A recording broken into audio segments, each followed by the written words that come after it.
नमस्कार, सत्यदर्शन न्यूज मध्ये आपले स्वागत आहे. मी पायल शहा. एक नजर टाकूया आजच्या ठळक घडामोडीवर. भाजपाचा 47वा स्थापना दिन सर्वत्र उत्साहात.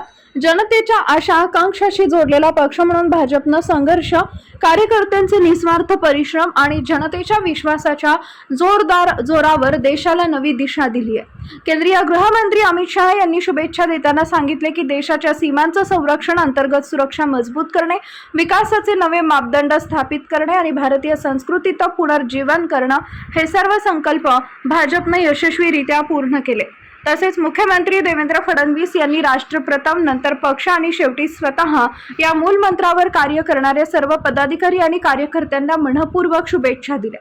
दरम्यान मुंबईतील नरिमन पॉइंट इथं भाजपा महाराष्ट्र प्रदेश कार्यालयात प्रदेशाध्यक्ष प्रवींद्र चव्हाण यांच्या हस्ते ध्वजारोहण करण्यात आले.